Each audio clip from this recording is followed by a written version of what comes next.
No one expected that a routine offshore drilling operation would unearth a terrifying prehistoric virus. According to archaeological records, this virus appeared 300 million years ago and caused a global extinction of 95% of life. The oil company initially intended to conceal the truth and secretly eliminate it. However, they inadvertently triggered the virus's defense mechanism, resulting in strange fog and massive tsunamis. Coastal cities around the world suffered severe damage.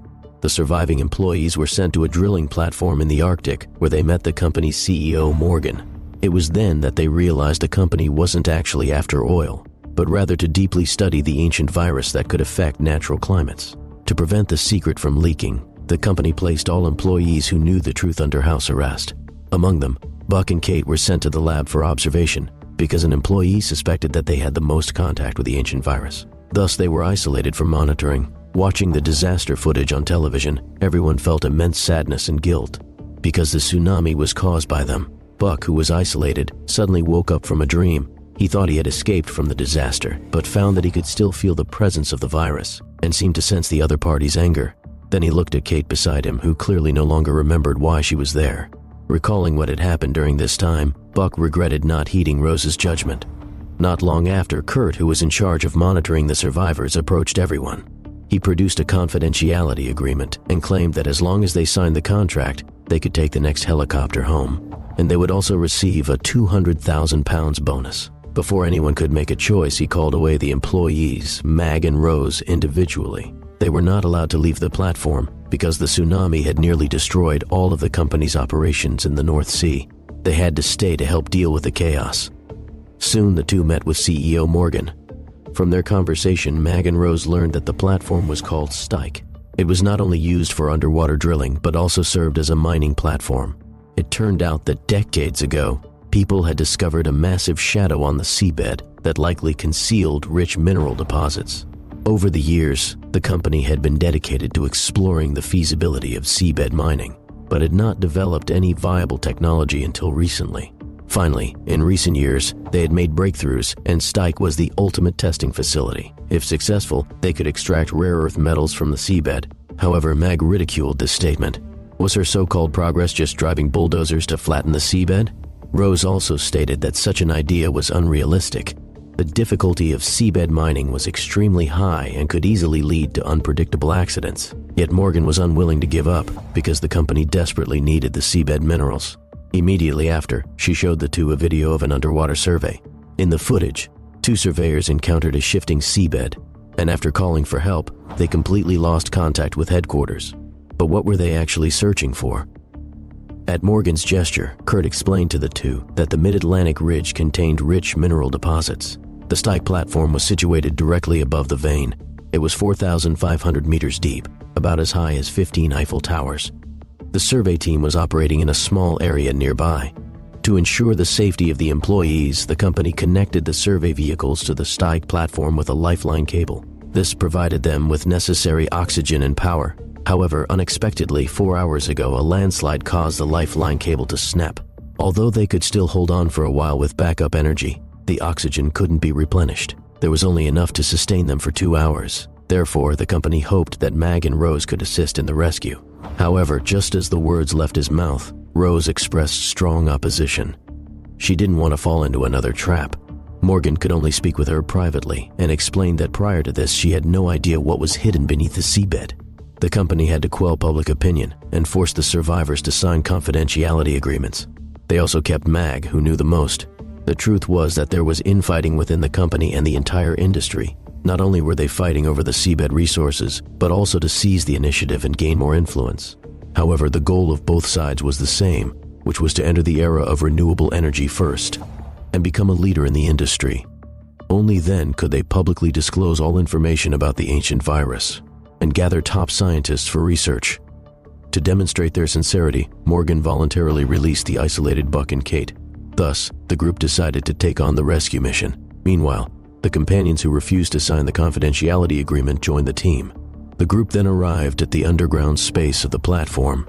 Here, various deep-sea exploration instruments were laid out. At the same time, Morgan sent a technical advisor, Kyle. However, the survey vehicle could only accommodate 2 people. After a brief discussion, Kyle and Henry, who had trained together, were selected as the first rescue team members.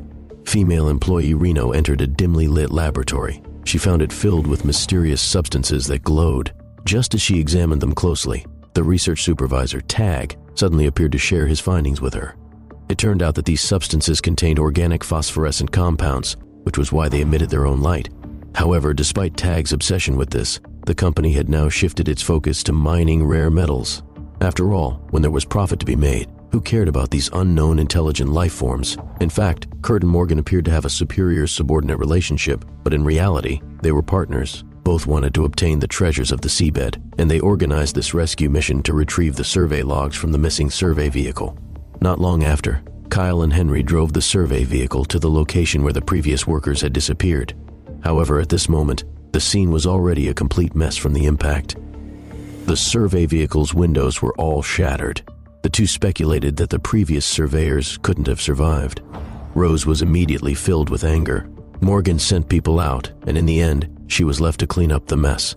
She refused to continue commanding the operation. Mag could only take over the command and reject Kyle's request to continue investigating the wreckage. But he faced opposition from Kurt, as Kurt wanted the rescue team to bring back the surveyors' bodies. This led to a heated argument between the two. Meanwhile, due to receiving inaccurate instructions, Kyle decided to take the risk of getting out to investigate. He ultimately found the bodies of the two surveyors, along with the survey logs that Kurt had been longing for. The mission had been successfully completed. Everyone immediately breathed a sigh of relief. However, at this moment, an unexpected incident occurred.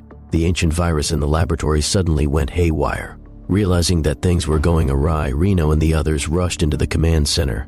They anxiously called for Kyle and the others to hurry back, but by then, it was already too late.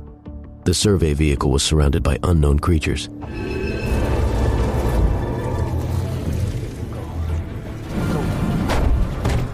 Kyle was taken aback by the sight for the first time. She wanted to speed out of the vehicle, but was stopped by Henry. Based on past experience, as long as they didn't actively attack the ancient virus, the virus wouldn't pose a threat to them. However, for some reason, this time, the virus actively attacked the survey vehicle. Henry could no longer remain calm. He quickly called for help to the command center. Seeing his teammates in crisis, Rose couldn't care less about being angry. She ordered them to use the lifeline cable to pull the two back to the platform. But unexpectedly, the group of viruses seemed to understand their intentions and clung to the lifeline cable. Then they concentrated their strength to break the chain. The survey vehicle instantly lost contact with the command center. Everyone anxiously looked for a solution. However, at this moment, Henry in the survey vehicle noticed that the ancient virus had inexplicably stopped attacking, but a crack had appeared in the glass roof. Looking outside at the countless viruses, the two were immediately filled with dread. Kyle quickly pulled Henry towards the rear of the vehicle. Now they had to find a way to save themselves. These mysterious creatures were extremely sensitive to sound. Therefore, the survey vehicle was usually equipped with sonar restriction devices. In this critical moment, Kyle had decided to lift the sonar restrictions and used extreme sonar pulses to interfere viruses. At this moment, the cracks in the glass were multiplying. Ignoring the danger to his life, he decisively pressed the button to lift the sonar restrictions. Fortunately, the powerful pulse wave drove the ancient viruses back. The signal was also transmitted back to the command center in real time. Rose and the others temporarily relaxed their tense hearts. Immediately after, the radio also returned to normal. But by this time, the survey vehicle had been severely damaged. The cockpit's glass was covered in cracks. The tracks were also jammed and immobile. If they forced a return, they would surely meet with destruction and death. Meanwhile, the people in the command center were frantic because they couldn't find spare survey vehicles. To successfully rescue the two, they could only submerge the entire platform into the sea. But this method might sound simple, but it was very difficult to operate in practice.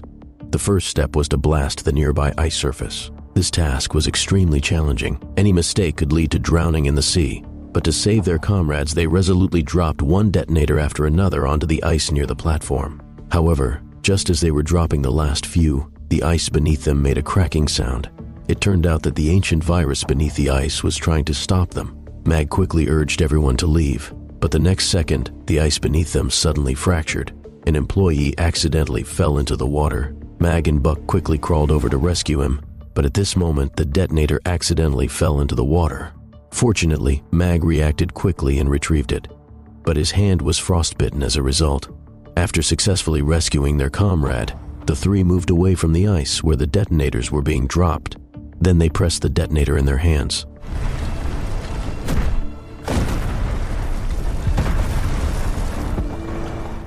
After learning that the ice had been blown open, Rose ordered the platform to be lowered and moved towards the direction of the survey vehicle.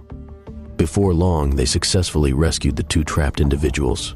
Looking at the nearly shattered cockpit glass, Rose and the others felt a wave of fear. If these creatures had such powerful impact and pressure, then the entire Stike platform was also in danger. Some wanted to quickly find a way to kill them, but Rose's viewpoint remained unchanged. She believed that humanity should try to understand the other side's intentions rather than resorting to destruction. Due to the innocent death of the surveyor, Kyle was filled with hatred towards Kurt, so he secretly hid the survey log pretending he had never found it.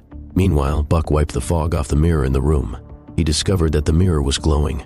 Clearly, the ancient virus still lingered within him. However, after much thought, he chose not to tell Rose about his bodily anomaly, but she remained deeply worried. Until now, their understanding of the mysterious creatures was still limited. Rose tried to access internal company data, but found nothing of significance. However, she still trusted Morgan, believing that Kurt was hiding something from the company. What Rose didn't know was that Morgan was holding a press conference with employees who had signed confidentiality agreements. He falsely recounted their harrowing escape and how they were fully committed to disaster recovery.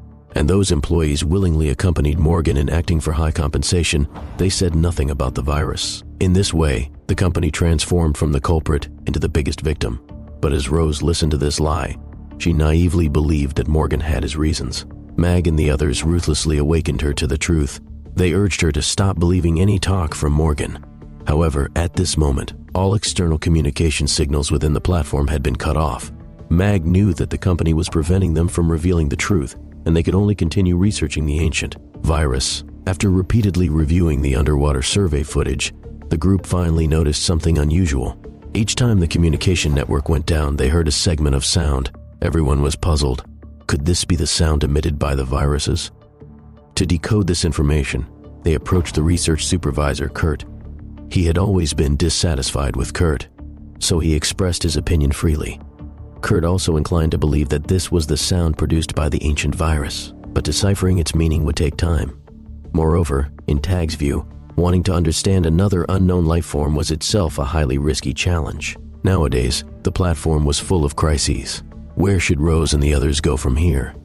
Although Tag was unaware of that segment of sound, he revealed another secret to the group. These ancient viruses were a living organic life network. Their mycelium was interconnected, exchanging nutrients and information, and they had a defense mechanism. As for Kurt's purpose, it wasn't mining at all, but to find the heart of this web of life and completely eliminate these ancient viruses. At this moment, Rose finally realized that the virus attacking the survey vehicle and even causing the tsunami was merely to defend its own home. In order to quickly unravel the secrets behind the ancient virus, Buck repeatedly listened to the mysterious sound. Unexpectedly, he seemed to have some kind of response to it. After experiencing a severe headache, he collapsed to the ground. The others rushed him to the medical room. Fortunately, aside from the splitting headache, Buck was otherwise unharmed. But when faced with Rose's questioning, he couldn't explain what had happened. He only said that he heard many different sounds that were all jumbled together. He couldn't make sense of them at all. A hint of joy appeared on Rose's face. She concluded that these were the sounds of the viruses. Perhaps Buck could communicate with them, understanding their psychology and thoughts. However, Buck found this idea to be utterly absurd, but Rose didn't want to give up. However, so far, this was the only way they could establish a connection with the virus. Their positions were completely different.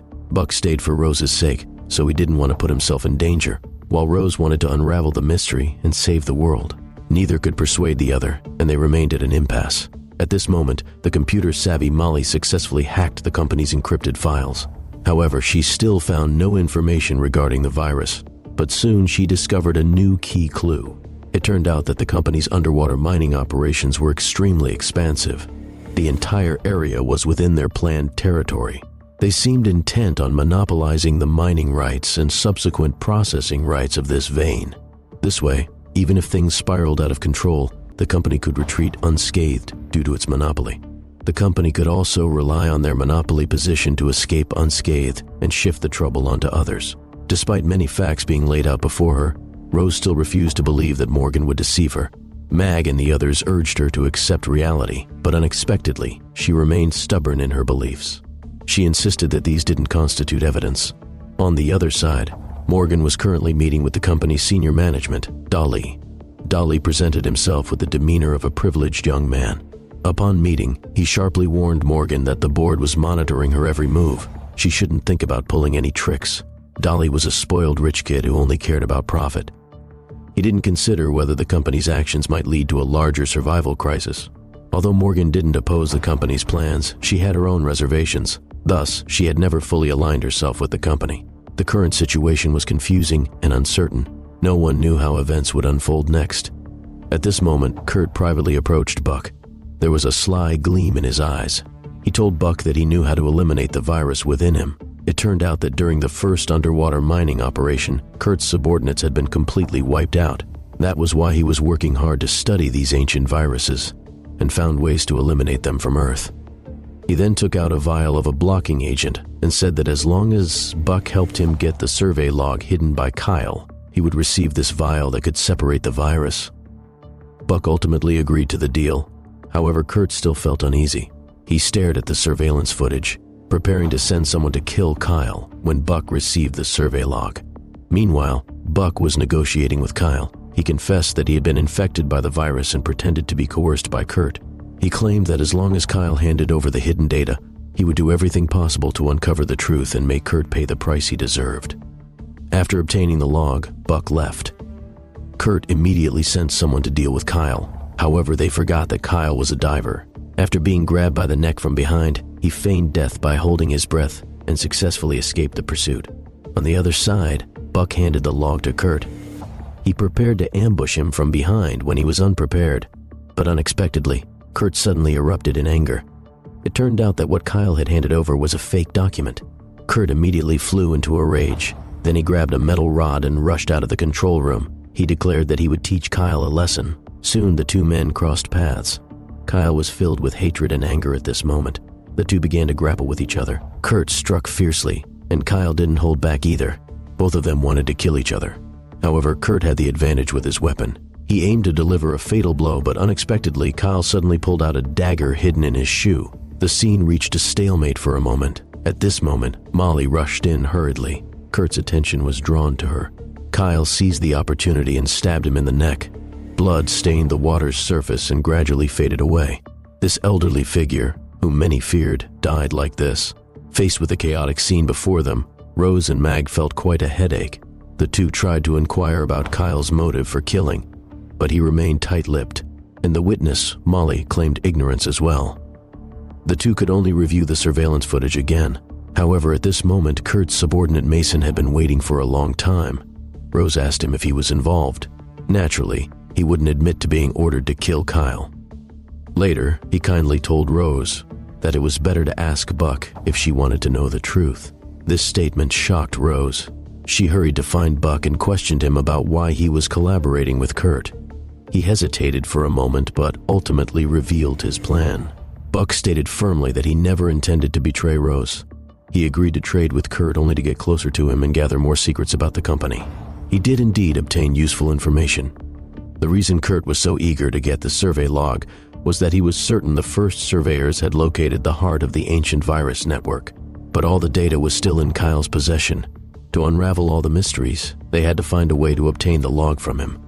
In just a few short days, too many conflicts and contradictions had arisen on this drilling platform. This left Buck feeling mentally and physically exhausted, but for Rose, he continued to persevere. At this moment, Morgan finally had news. She stated that the relevant department would take over the matter of Kurt's death, and that they should await further updates.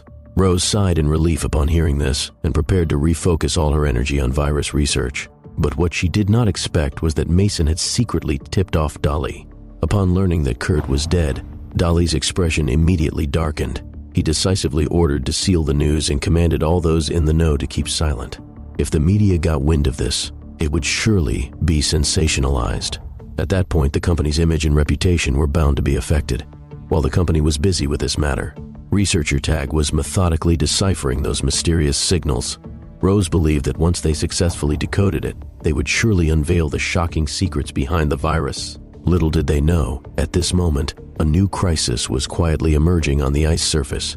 Strange red liquid was seeping from the distant ice. It looked like blood flowing across the ice. The three of them felt fearful upon seeing this scene. What on earth had happened? After receiving the news, Mag and Rose took out their binoculars to observe. Tag speculated that the movement of the platform had caused tremendous pressure on the ice layer, revealing parts that were buried below. To obtain crucial clues, Rose and Tag prepared to brave the blizzard and investigate near the glacier. But Mag decisively vetoed this proposal. He hoped that Rose, as the leader, could remain calm. Investigation was certainly very important, but internal conflicts also need to be resolved by someone. Then Mag walked into a control room and untied the ropes that bound Kyle. He knew Kyle was suffering indescribable pain because of his friend's death. Therefore, Mag chose to be honest with Kyle. He laid bare the company's conspiracy, hoping that Kyle would provide the data for research. Together, they could bring down the scheming upper management. Meanwhile, despite the dissuasion of the crowd, Tag bravely stepped into the blizzard on the ice field. Meg's expression grew serious. The snowstorm reduced visibility. Tag, unfamiliar with the icy terrain, was likely to get lost. Mag dared not delay for a moment. He quickly took two partners to provide support. To their astonishment, the cracks on the ice seemed to have widened. Until night fell, the three finally caught up with Tag, who was collecting samples. After initial testing, it was almost certain that these were pollutants surfacing from the seabed, and they were likely caused by the drilling operations. If they didn't find a way to stop it, the entire Arctic would face a catastrophe.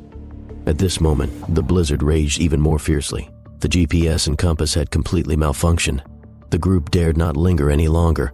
They prepared to return to the platform with the samples. However, the howling winds and snow had already covered their path. They couldn't find the way back at all.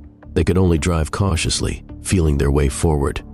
Meanwhile, in the laboratory, the ancient virus inexplicably began to churn violently. It seemed to be trying to break through the glass. Rose's alarm bells went off in her mind. Because last time, when the survey vehicle was attacked, the virus had also gone through a similar riot. Could it be that Raj and the others were in danger? It turned out her suspicions were correct. The swarm of viruses was relentlessly pursuing the vehicle, and as the distance approaches, Raj could only take the risk of accelerating and speeding on the ice. Fortunately, his driving skills were excellent. He narrowly avoided the risk of destruction and death. But at this moment, the ancient virus had already surrounded them. In this critical moment, Tag suddenly grabbed his backpack and got out of the vehicle. He took out his notebook and played the mysterious signal he had previously captured. After a moment, a shocking scene appeared before them.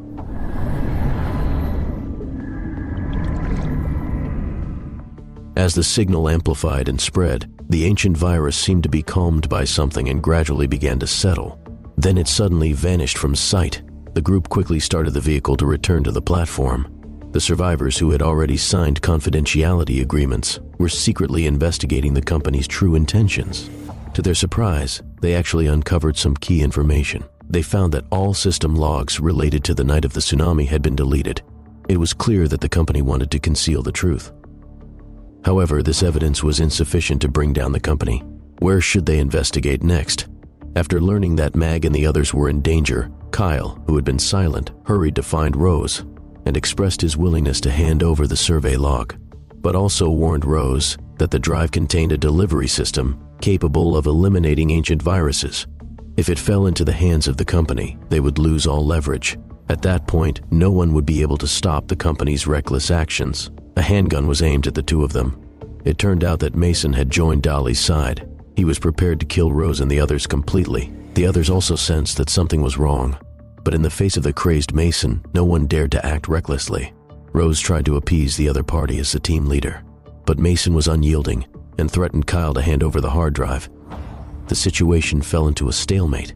Fortunately, at this moment, Mag and the others returned to the drilling platform. Upon learning that Rose and Kyle had been taken hostage, he immediately realized that Mason had deliberately acted after they had left. Now they could use this information gap to catch them off guard and subdue Mason. Mason was about to pull the trigger. Kyle hurriedly spoke up to stop him and offered to take him to the lab to get the data files. Upon receiving the answer he wanted, he used the command center's intercom to evacuate all personnel to the underwater module. This gave him space to move freely. Seeing this situation, Mag and the others decided to split up. He and Buck took their guns to rescue Rose and Kyle. Molly was tracking the movements of the three from the control room. To avoid alerting anyone, the others could only blend in with the crowd and enter the underwater module. But unexpectedly, just as they ascended the stairs, Rose grabbed a nearby fire extinguisher and knocked Mason to the ground. She then decisively activated the floodgates and quickly pulled Kyle towards the laboratory. By the time Mason realized what happened, it was already too late. All the security doors on the platform were activated simultaneously. Personnel in various areas were temporarily locked down. Rose hurried to the laboratory, only to be told that the startup procedure wasn't there. Kyle had intended to lie to buy time, but unexpectedly, he ended up misleading his own team. Meanwhile, to evade detection, Mason cut the main power to the platform. He cautiously approached the laboratory, but since the main door was locked, he could only search around with a weak flashlight.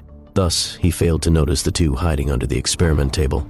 Soon after, Mag and Buck also found their way here. Seeing that the two were safe, Buck immediately looked for a way to open the door. But they didn't know that Mason was lying in ambush nearby and had overheard that the startup procedure was in the ore center. Having successfully slipped away from the laboratory, Kyle led the group back to the laboratory. After obtaining the startup procedure, the power on the platform was restored to normal, but just as they were about to contact Molly to retreat, they found out that Mason had already hijacked Molly, who was repairing the power supply, and threatened them to hand over the startup procedure. Mag quickly raised his gun in alarm, but for the safety of his companions, Rose ultimately agreed to hand over the procedure. However, at this moment, Buck suddenly sprang into action and forcefully subdued Mason. In the midst of the chaos, Rose was struck in the abdomen by a projectile. The others rushed forward to check her injuries. Mason seized the opportunity to snatch the procedure and flee. No matter how Buck called out, Rose ultimately couldn't hold on. Her face turned pale as she closed her eyes. However, Tag and Reno were completely unaware of everything that happened outside the module. The two were studying the unknown signals and contaminated samples. They found that the ancient virus indeed reacted to them. But in Tag's view, these signals were not expressing anger, but rather sounded like a plea for help. What secrets were hidden behind this group of ancient viruses? Mag solemnly announced that Rose was dead, but the next moment, an unbelievable scene appeared before them. The bullet gradually dissipated within Rose's body. Then she suddenly opened her eyes wide and mumbled that she had seen the heart of the virus swarm. It turned out that prior to this, Rose had voluntarily infected herself with the ancient virus. This allowed her body to withstand fatal blows. After experiencing death, she realized that her previous investigative direction had been completely wrong. This group of viruses wasn't the culprit behind the mass extinction. On the contrary, it was with their help that other life forms could be preserved and reborn. The company's actions were not only destroying their defense mechanisms, but also accelerating the Earth towards the next mass extinction. Once the ancient virus became extinct, all life would come to an end. This was the warning that they intended to give humanity. Meanwhile, Morgan publicly apologized on television, admitting that the company fabricated the tsunami incident. This left Dolly furious. How would he retaliate next? A few days later, she returned to the platform with her former colleague Hutton to provide assistance to Rose and others. After a brief exchange of pleasantries, everyone immediately got back to work. Morgan explained the recent events. Later, she voluntarily admitted that she shouldn't have stopped the Coast Guard from reporting the tsunami news in the first place. However, the events had already transpired. The startup procedure had also been taken by Mason. Now the most important thing was to find a way to make amends. And Morgan also discovered that there was a powerful force controlling everything to prevent them from making significant changes. But currently, no one was clear whether this force was the company's board of directors or a higher authority. Her initial plan was to advance the Arctic project to gain more power and thereby thwart Kurt and Dolly's schemes. But now Morgan's plan had failed. Therefore, everyone had to race against time. At this moment, Rose expressed her thoughts. She agreed with Morgan's perspective. Simply revealing the truth to the world was of no use. Dolly would use all his capital and power to distort the facts. The only way now was to show the world the core of the ancient virus. This would shift public emotion from anger to sympathy, and the company might abandon all its current plans for the sake of their reputation and image. But finding the heart of the ancient virus was no easy task. The survey vehicle had become a pile of scrap metal. The platform couldn't descend due to insufficient power. They couldn't even enter the seabed now. Moreover, this trip was bound to be full of danger. Mag didn't want to put his partners in danger. But Rose firmly stated that since they had escaped the virus swarm using signals last time, they could use the same trick again this time. Reluctantly, everyone had to agree to take the risk. Fortunately, with the help of the mechanical master Hutton, they quickly repaired the underwater survey vehicle. Tag also reconfigured the signal player so that it could play through the main control switch. After everything was ready, Rose and Buck personally took action to search for the heart of the ancient virus beneath the sea. Everything seemed to be going smoothly, but Mag felt an uneasy sense of foreboding. He worried that Mason, who had obtained the startup system, would secretly sabotage this operation. After all, the coordinates of the heart were in the program. As long as he had enough time and the necessary tools, Mason could reach the heart's location before Rose. Mag's concerns were not unfounded. At this moment, Mason had indeed arrived the highest level of the drilling platform, preparing to launch a remote control vehicle in an attempt to find the heart first. Moreover, Mason's remote-controlled vehicle was equipped with poison. Once the heart was found, it would release toxins to destroy the ancient virus. By the time Mag reached the top floor, everything was already too late. However, Rose and Buck had already sensed something was wrong. Following Morgan's instructions, they closed the signal and accelerated forward. After Mason's control vehicle lost its signal guidance, it could only blindly activate the poison release system. Although Mag was quick enough to take down Mason, he still couldn't prevent the release of the poison. Meanwhile, the situation inside the survey vehicle was also dire. The power supply had dropped to 50%, but they still had not reached the location of the heart. If they continued forward, the two would surely perish in the sea. But Rose didn't want to give up, because just now she heard the signal from the ancient virus again. Perhaps the heart was nearby. Seeing her so certain, Buck chose to cut off communication and go crazy with her once. Time passed by second. The people in the command room grew increasingly anxious. Mag decided to shut down part of the power and attempt to move the drilling platform to the seabed to provide support for Rose and Buck. Could they successfully rescue their partners and uncover the truth behind everything? Rose and Buck finally arrived at the edge of the continental shelf. She put on her diving suit and continued to go deeper. Sure enough, she discovered some root systems on the seabed. She carefully touched them with her hand. The next moment, the root systems emitted a dazzling light.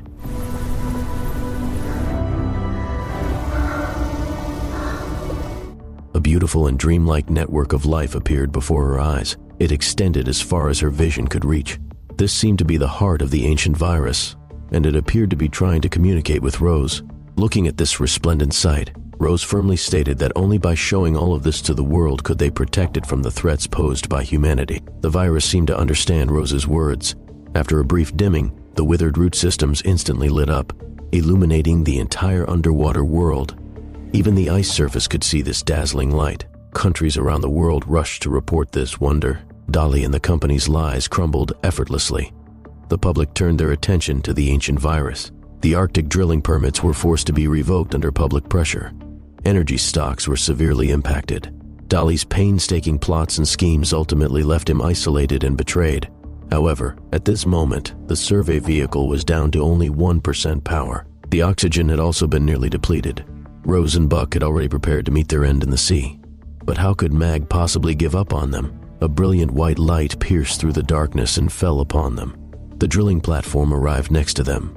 Everyone successfully completed their mission and returned to the snow-covered ground. At this moment, the vast glaciers and white snow were also a rare beauty. But what everyone didn't know was that a satellite had already locked onto them through the thick clouds. Thus, the curtain fell on the entire show. It left a hasty but suspenseful ending. All answers would be left for the next season. Interested viewers can check out the original series The Rig Season 2. If you like the channel, please click to subscribe to my channel.